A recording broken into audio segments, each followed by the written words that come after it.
Olá, bem-vinda a todas as pessoas. Esse é um programa de lançamento de um projeto que se chama Atualizando Historicidades Plurais, que tem como âncora principal o desenvolvimento de atividades de comunicação pública da história em um canal do YouTube, né? A gente vai mostrar aqui o nosso canal, que já existe, está sendo agora ressignificado para esse novo projeto. Esse novo projeto tem como objetivo principal, né, trazer temas da historiografia, da teoria da história da historiografia e das humanidades em geral, para o entendimento do cotidiano, né, para o entendimento da história propriamente dita. Então, aqui comigo, nessa tarde, a gente está gravando esse programa no dia 2 de junho, 14h47 da tarde. Eu tenho ao meu lado a professora Mayra Marques, da Universidade Federal de Ouro Preto, onde é doutoranda, e o professor Valderei de Ramalho, da UDESC. Então, eu vou pedir aos dois que introduzam o canal, os seus objetivos rapidamente, esse é o objetivo principal desse programa, e daqui a pouco a gente fala um pouquinho dos próximos episódios, das próximas atividades que nós teremos no canal. Mas, assim, para ajudar já o canal, você pode deixar um like, uma curtida, isso sempre ajuda. E como eu sempre digo, se você não gostou, ao final você dá um dislike, não tem problema. Você não pode esquecer o like. Isso aí. Então, Mayra, Valderez, a palavra está com vocês. Bom, pessoal, então essa é uma iniciativa nova que o nosso grupo está se propondo aqui a fazer, né? Tendo em vista, de um lado, uma certa deterioração do debate público, não é? Muito em função também da circulação de desinformações sobre a história ou referências históricas descontextualizadas, não é? É nosso objetivo, então, confrontar essa situação, utilizando dessas novas mídias digitais, as novas plataformas digitais, fazer essa ocupação de espaço, né? Então, oferecer, então, um conhecimento histórico de qualidade, reivindicar o direito à história, não é, como um direito de todos, um direito público, e justamente, não é, mostrar que o conhecimento histórico ele se aplica também para o entendimento de eventos do cotidiano. Não se trata, então, de um conhecimento restrito a uma ciência fechada, mas que se aplica também ao entendimento dos eventos da própria história, né? Então, esse é um pouco o nosso objetivo, não é? Talvez Mayra queira completar. Sim. Bom, o canal se chama Atualizando Historicidades Plurais, porque a gente parte, né, da categoria proposta pelos professores Valdei Araújo e Matheus Pereira, do atualismo. Então, a gente toma por base, né, essa ideia do atualismo como algo que está muito presente, né, na contemporaneidade, e especialmente nesse ambiente digital, né, de informações que se sobrepõem a todo tempo e parecem diminuir um pouco a nossa capacidade de reflexão e de ação no presente. Então, a partir dessa categoria, a gente tenta pensar, como disse o Valderez, eventos do cotidiano mesmo, né, as últimas notícias, os últimos grandes acontecimentos na política nacional e internacional, na sociedade, né, como um todo, e a partir de uma perspectiva histórica, né, entendendo o passado e o presente dentro desse contexto histórico e não apenas de uma forma petrificada, né, de uma forma separada uma coisa da outra. Então, nosso público-alvo é qualquer pessoa, né, qualquer adulto que se interesse por temas históricos e pelos problemas, né, da nossa sociedade contemporânea, e especialmente estudantes, né, dos cursos de graduação em História e afins, e também professores da rede básica, porque a gente acredita que no nosso canal a gente vai conseguir aprofundar um pouco alguns temas que vão ser bastante importantes nesse ambiente também de aprendizagem. Muito bem, Mário. Eu acho que ficou bem explicitado lá naquele primeiro slide. Tem essa centralidade do conceito de agitação, né? Isso é muito motivador dessa iniciativa, porque A gente vive nesse momento de tanta disponibilidade de dados, de tantas mídias, de tantas redes sociais, né, de uma enxurrada, né, de uma infodemia de notícias, de informações falsas ou informações verdadeiras que são apresentadas fora de contexto, ou de um modo que o cidadão comum não consegue dar sentido a elas, não consegue acessá-las, não é? Informações que estão pensadas para gerar medo, para gerar ódio, para gerar rancor, para gerar ressentimento. Então, nesse ambiente muito contaminado do debate público, é que nós imaginamos que a gente possa dar uma contribuição, mesmo que modesta, mas dar uma contribuição para atualizar, né, esses eventos, né, de maneira histórica, né, de maneira densa, de maneira que a gente possa servir, mesmo que modestamente, de um antídoto a esse processo de agitação, desorientação temporal. Mas é claro também que nosso objetivo aqui não é recuperar nenhum conceito de história da vida, ou nenhum conceito de que existe uma história que se movimenta e que é ordenada, está longe da nossa expectativa isso, mas a possibilidade de se apropriar melhor do ambiente dentro do qual nós vivemos, né? Então, a gente tem esse objetivo mais pragmático. Então, como é possível sobreviver, tomar boas decisões, crescer, construir sabedoria, apesar desse ambiente que nos desloca cada vez mais dessas possibilidades, né? Então, parecem objetivos bem grandes, mas a gente vai tentar modestamente atingi-los. A Mária está mostrando o rosto atual do canal, né? Chama-se Atualizando Historicidades Plurais. Essa palavra para a gente é muito importante, né? Porque vem do conceito de atualizar. Então, a gente acredita que o ser humano atualiza, né? É uma das condições da gente estar nesse mundo, é atualizar coisas, não é? Porque, afinal de contas, já dizia Hannah Arendt, o dia que a gente para de trabalhar para manter o mundo dentro do qual nós vivemos, esse mundo se dissolve, né? Porque o mundo humano não é dado, não é um mundo garantido, não é? Desde que o homem partiu para a agricultura, para as formas culturais, que a gente sabe que existe um trabalho cotidiano para atualizar a realidade na qual nós vivemos. Ao mesmo tempo, as sociedades contemporâneas desempoderam essa capacidade humana, né? Criam a ilusão de que está tudo garantido ou que nós não podemos fazer nada contra aquilo que já está instalado. Ou está tudo muito bem, que a gente não precisa fazer mais nada, o mundo está ótimo, ou o contrário, o mundo não está bem, mas você não pode fazer nada. Nós não acreditamos nisso, a gente acha que a gente pode fazer e que transformar o mundo, atualizar aqui, tem esse sentido de transformar, mas não apenas com novidadismo, né? Mas com a ideia de que a gente pode atualizar usando elementos do passado, do presente, do futuro, para construir um mundo dentro do qual a gente possa viver melhor. Isso. E para fazer esse movimento, não é? É muito importante essa interface entre a prática e a teoria, não é? Então, é uma das nossas intenções, não é? Fortalecer essa interface entre teoria e prática, porque a gente acredita que a teoria sem a prática, ela é uma abstração, perfeito, mas a prática sem teoria, ela é cega também, não é? E essa orientação teórica muitas vezes nos falta, também em função desse ambiente atualista, não é? Essa enxurrada de informações que acaba nos absorvendo e não oferecendo para a gente a oportunidade de uma reflexão crítica, de recontextualizar esses acontecimentos em referências, né, teóricas mais sólidas. Então, é um dos nossos objetivos oferecer essa ideia de aplicação dos conceitos e das categorias, né, desse campo da teoria da história, não é? Para tanto comentar e explicar esses conceitos, essas categorias.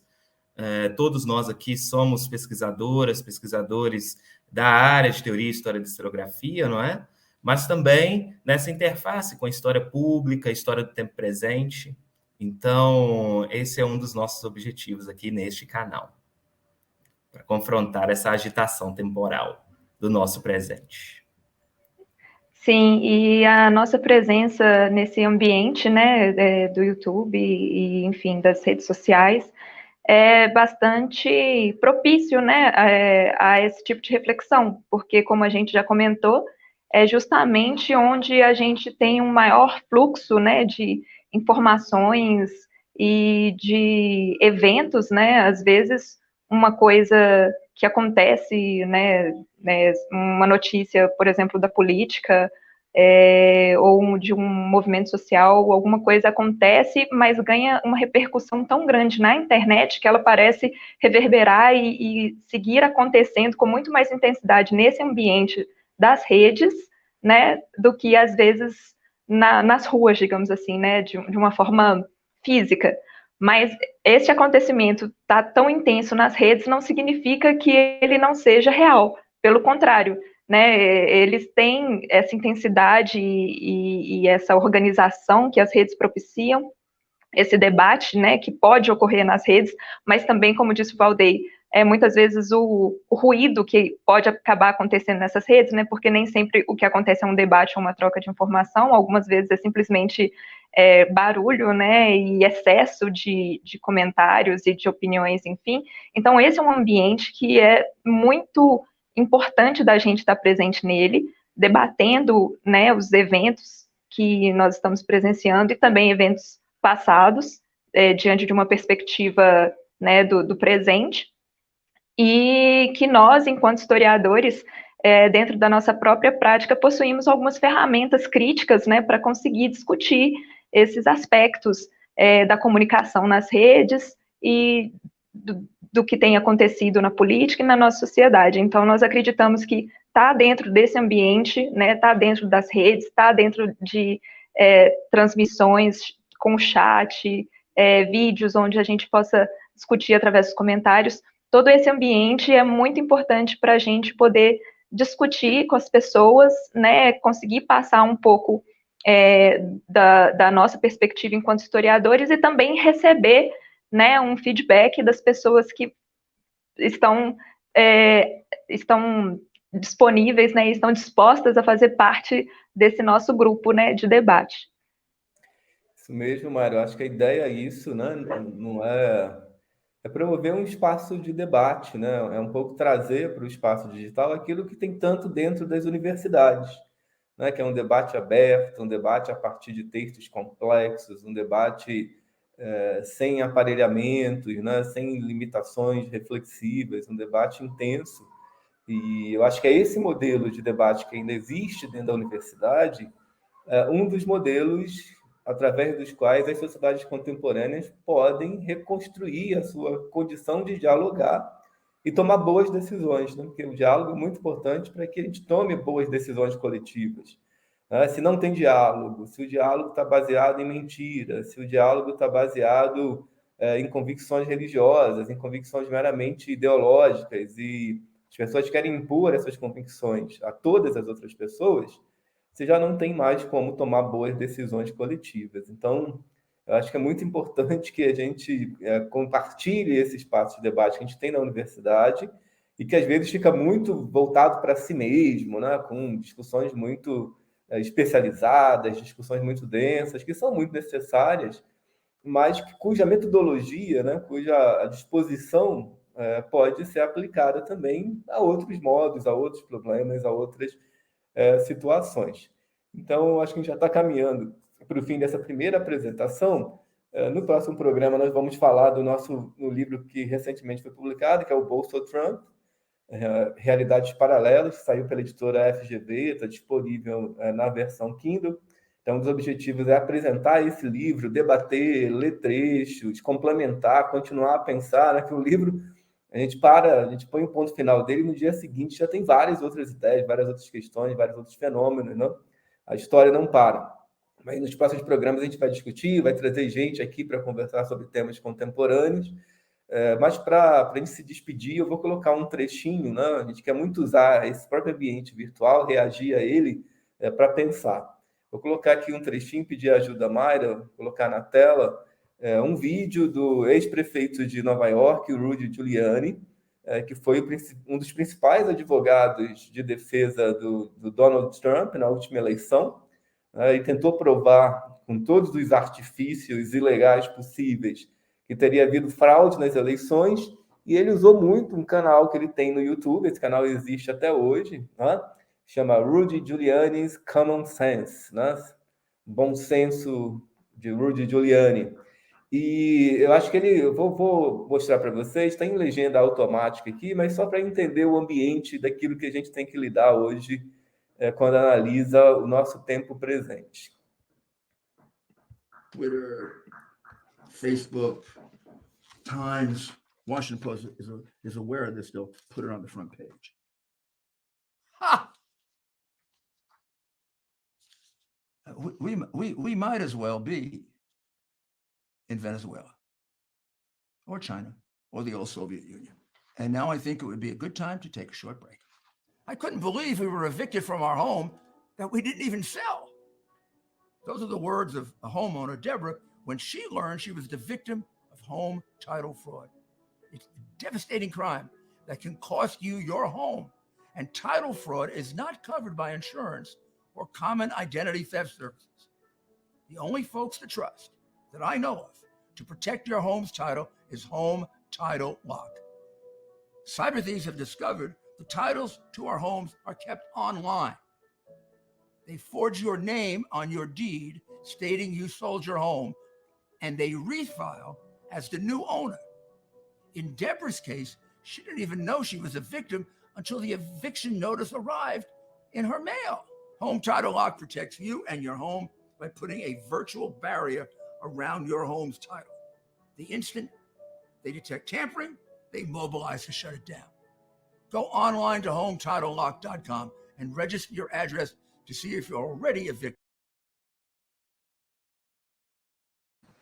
Esse vídeo ele é publicado, né, junto com vários outros. O Rudy Giuliani faz uma campanha enorme no canal dele para tentar demonstrar a ideia de fraude nas eleições, no momento de maior crise política dos Estados Unidos, talvez da história, né, tirando aí a Guerra Civil. Em termos de crise política, foi uma crise devastadora, com invasão no Capitólio e tudo. E nos surpreende muito, embora não deveria, né? Esse tom que é difícil de definir, né? Um advogado comentando um processo, alguém que está produzindo entretenimento, né? Podia ser um Faustão, um Ratinho Júnior, qualquer coisa desse tipo. É alguém que está fazendo um infomercial, está vendendo lá um produto. E aí eu acho que tem uma chave importante para entender o que está acontecendo, um produto baseado no medo, né? No medo de uma classe média, de uma elite americana, né? Quando ele mostra aquelas grandes casas de subúrbio, né? Que você está ameaçado, e uma Débora que ninguém sabe quem é. A tal da Débora que sofreu o golpe, né? Provavelmente é uma pessoa absolutamente inventada. Mas a estrutura da desinformação está claramente demonstrada nessa pequena pílula, né? Então, não sei se Valderez e Mayra também querem comentar um pouquinho para a gente caminhar para... A gente está quase em 20 minutos, a gente caminha para encerrar. Sim. E o vídeo mostra, né, essa exploração do medo de um crime virtual, não é? Quer dizer, um crime que ainda não se deu, pode eventualmente se dar essa ameaça, o medo de algo que está por vir, mas que ainda não é o caso, não é? Então, todo um ambiente, na verdade, toda uma realidade paralela é criada. Talvez esse episódio, né, desse vídeo do advogado Rudy Giuliani, né, ex-prefeito de Nova York, mostra, não é, como esses círculos, esses grupos, têm sido bem-sucedidos em criar essa realidade paralela na qual muitas pessoas se ambientam, não é? Misturando aí, então, política, processos criminais e venda de seguros, comércio e, claro, com os apitos de cachorro, né, dog whistle, né, sinalizando uma série de coisas ali implícitas, não é? Direcionando a mensagem para públicos específicos. Então, essas casas aí do subúrbio, né, remetem muito ao grosso do eleitorado do Donald Trump, não é? Então, já sinalizando para esse público também que vive nessa espécie de realidade paralela. Sim, e também é uma narrativa que se retroalimenta, né? Como você disse, essa realidade paralela, o discurso de você poder sofrer um golpe em relação à sua casa, é o mesmo discurso também que favorece a violência policial, justifica a violência policial, porque a gente está sob ameaça. E quem é a ameaça? A ameaça é quem vem de fora, é o estrangeiro, é o imigrante, por isso a gente precisa construir um muro. Então, isso tudo, todas essas narrativas vão se alimentando, né, umas das outras, e criando esse ambiente, né, que é muito característico nesse espaço de discussão dos apoiadores do Donald Trump. Exatamente. E é muito sintomático, né, como eles mostram aquelas grandes residências, que, diferentemente no Brasil, de maneira geral, as pessoas têm muros reais, né? Então, qualquer casa daquele porte no Brasil teria uma verdadeira muralha para afastar, né? Apesar de todos os estudos mostrarem que isso não traz efetiva segurança, né? Que a segurança vem dos múltiplos olhares de uma comunidade que, em geral, é honesta, né? Uma comunidade na qual você pode confiar no seu vizinho de frente, mas essa histeria, ela transforma todo mundo no inimigo. É claro que esse todo mundo aí está também muito bem caracterizado, são as pessoas excluídas, né? São as minorias ou os grupos minorizados.